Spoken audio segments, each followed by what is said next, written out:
Et je vais mettre... Oh, non, je coupe trop.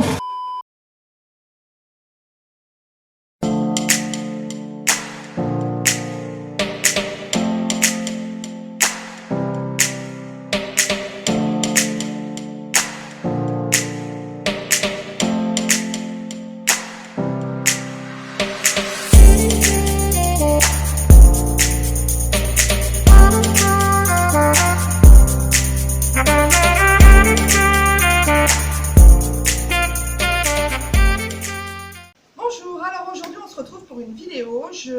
Vous avez été beaucoup à me demander et je vais vous apprendre, je vais surtout vous donner la recette pour faire du pain. Alors, si vous entendez des bruits de fond, c'est la pluie parce qu'on est en Guyane et il pleut abondamment aujourd'hui, mais je vais quand même vous le faire en extérieur parce que c'est quand même plus sympa, puis c'est plus joli avec le cadre extérieur.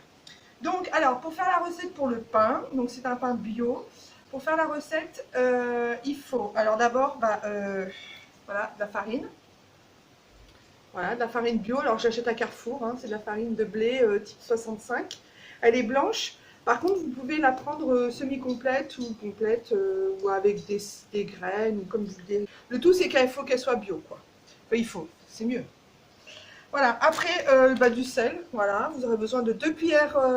Alors ça, c'est un pain en fait pour environ ouais, à peu près 800 grammes de pain. C'est pas tout à fait 1 kilo, mais c'est quand même une bonne quantité de pain. Nous, en général, ça nous fait 4 jours. On est 4. Ça nous fait à peu près 4 jours. Voilà. Donc, du sel, il en faudra 2 cuillères à soupe.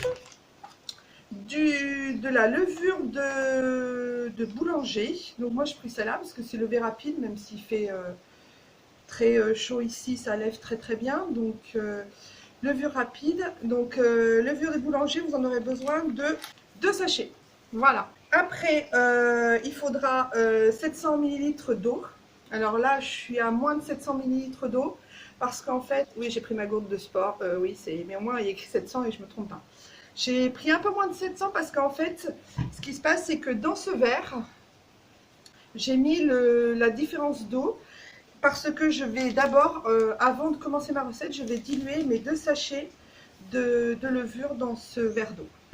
Ensuite, il vous faudra un torchon, je vous expliquerai à la fin pourquoi, un plat, voilà. Alors il faut choisir un plat qui soit plus grand que la quantité de farine que vous allez mettre parce que vous verrez dans la suite de la vidéo, ça va monter en fait. Moi, ça s'arrête là, vous verrez, et en fait ça va monter, mais ça va limite déborder quoi.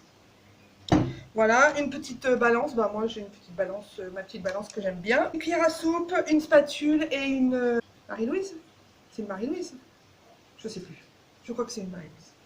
Je sais même plus. Au secours, je m'en sers tous les jours et je ne sais plus. Alors, on prend donc les 2 sachets de levure qu'on va diluer dans de l'eau. C'est mieux si elle est tiède, surtout si vous n'habitez pas dans un pays tropical. Donc là, vous allez diluer votre... levure. Pas besoin que ce soit très dilué, hein. Le tout c'est que ça soit en contact avec l'eau et vous la laissez tranquille. Là je vais peser la farine. La farine, il faut 700 grammes de farine.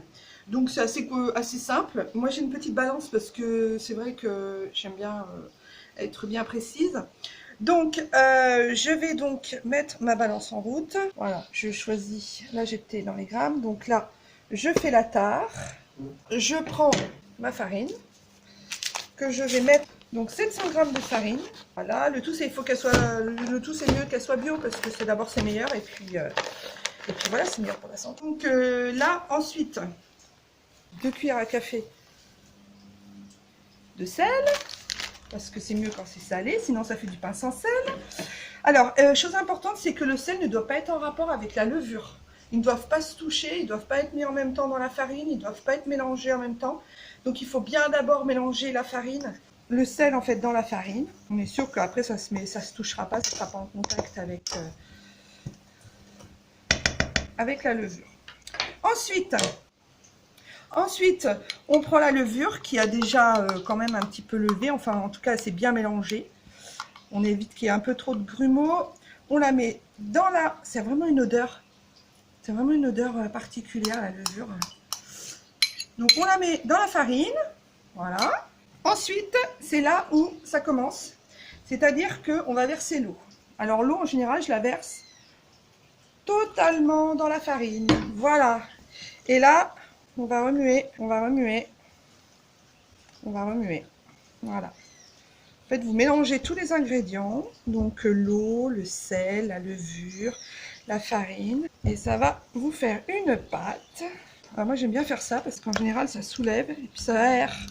Ça fait rentrer de l'air et du coup, après, on a des jolies petites alvéoles dans le pain. C'est juste comme à la boulangerie. Voilà. Donc vous voyez, hein, vous n'avez pas une pâte très dure. Hein, c'est pas une pâte à pain, c'est pas une pâte à pizza. Enfin, si, c'est une pâte à pain, mais c'est pas une pâte à pizza. C'est pas une pâte qui est très compacte.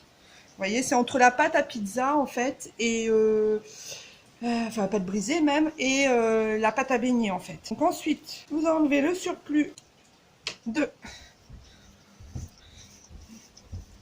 Voilà, vous faites quelque chose de bien propre. Et ensuite, la dernière chose à faire, et la plus simple, c'est hyper facile, vous la couvrez. Alors, en fait, pour ceux qui sont en Guyane, dans un pays tropical où il fait chaud, même l'été en métropole, vous la couvrez pendant 3 heures, minimum, dans un endroit à l'abri. Enfin, le tout, c'est qu'il faut qu'elle soit couverte du linge.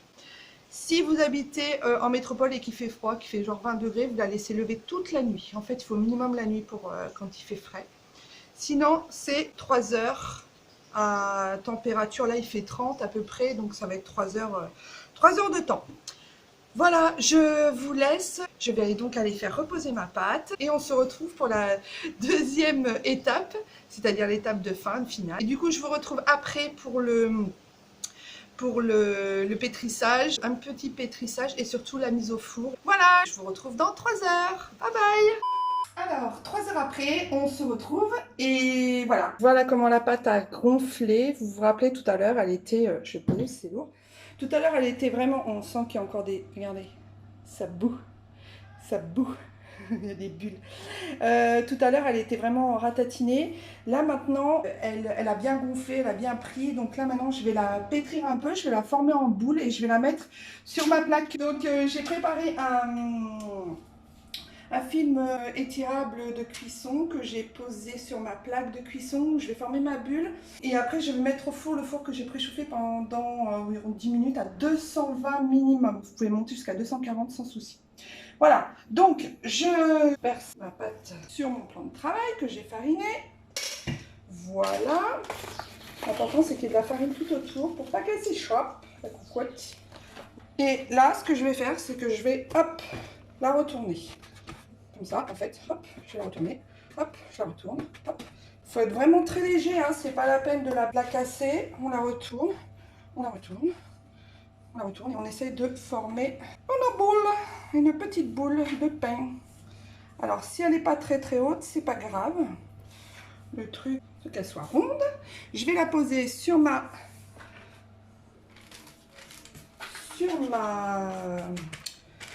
plaque. Je mets un petit peu de farine, c'est pas obligé. Et je la termine en la coupant à quelques endroits. Voilà, ensuite, je retourne dehors, comme ceci, pour pas qu'elle s'échappe. Et je la mets au four. Donc le four à 220.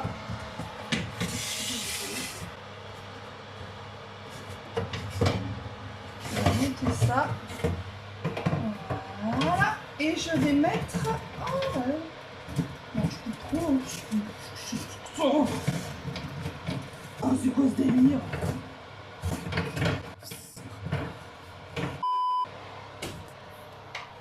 Et j'enfourne ça pendant, il fait chaud, hein, il fait très chaud.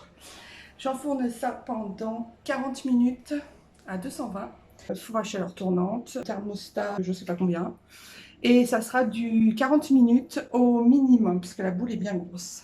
Voilà, on se retrouve dans 40 minutes. Alors, au bout de 40 minutes, voilà ce que ça donne. J'ai oublié de vous dire qu'il faut mettre un petit récipient avec de l'eau dedans. Parce que comme ça rend la croûte croustillante. Voilà. Donc, je sors le pain. J'éteins le four. Et pour savoir si le pain est bien cuit, sentez. Voilà. Ça sonne creux normalement. Cette croûte. Regardez cette croûte excellente.